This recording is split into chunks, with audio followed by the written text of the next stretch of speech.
Hello and welcome. I'm Alex Blaze, lifelong car nut, convertible addict, and yes, unapologetically biased toward anything that makes noise and goes sideways.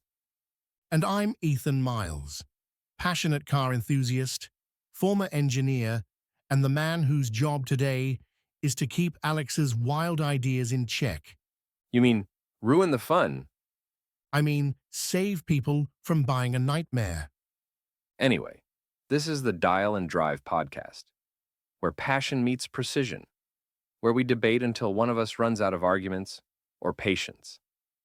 Spoiler, it's usually Alex who runs out of facts. Aha, we'll see.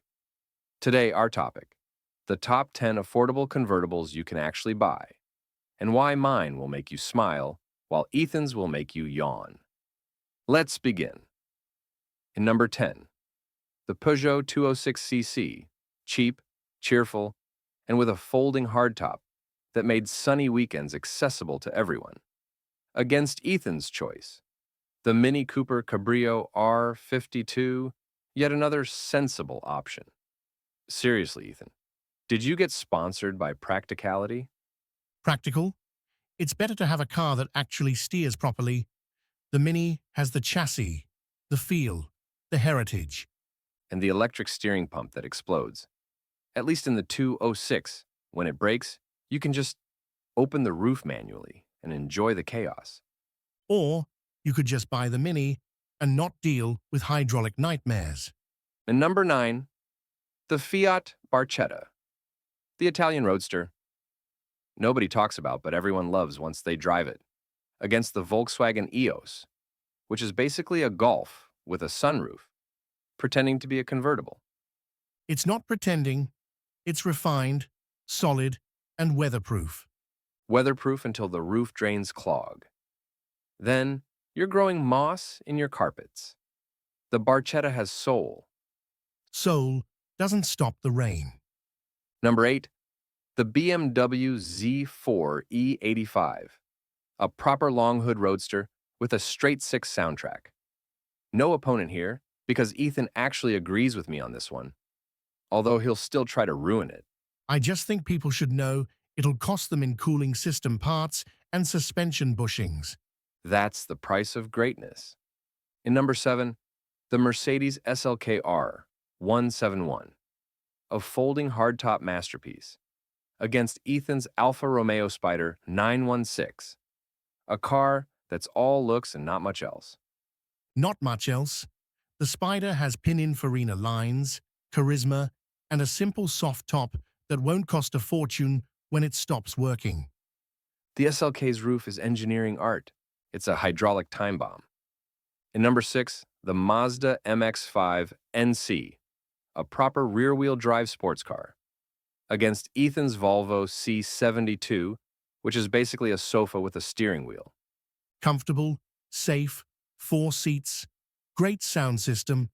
Some of us like to share the ride. 4 seats in a convertible are just extra weight. Number 5, the Honda S2000.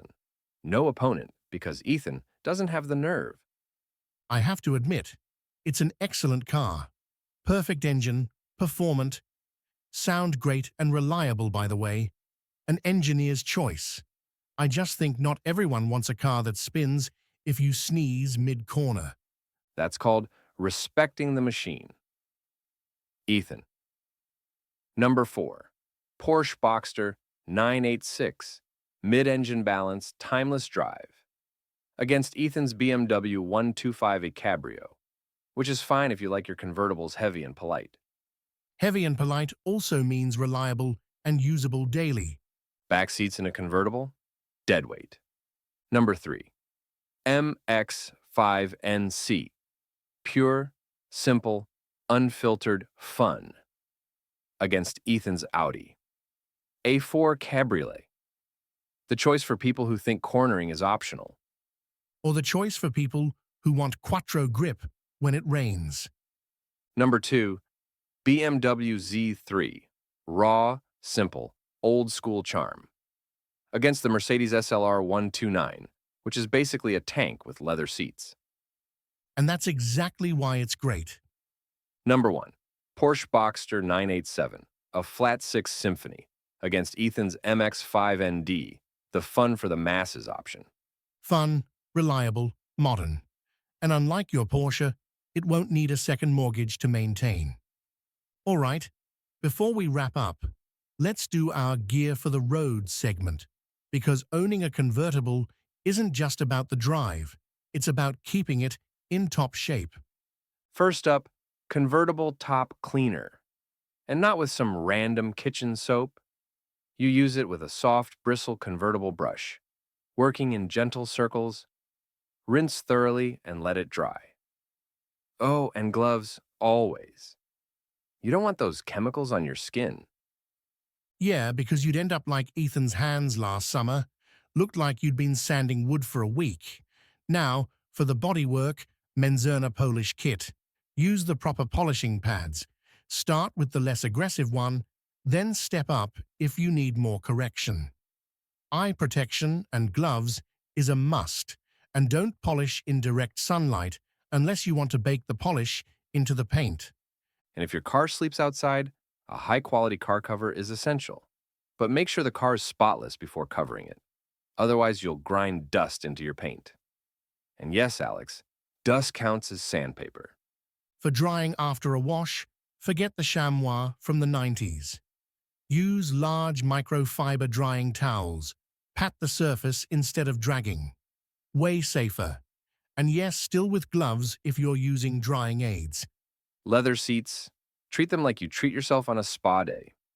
Use a leather care kit. Cleaner first, let it absorb, then conditioner. Apply with a microfiber pad, not your bare hands. And ventilate the car. You don't want to pass out from the smell. All the links are in the description. When you grab these through our links, you're not just taking care of your Cabrio. You're helping us keep this podcast going. Exactly. We keep arguing so your car stays gorgeous. That's it for today's top 10 affordable convertibles. Half of which will break before summer ends, according to Alex's garage history. At least mine won't put you to sleep. See you next time.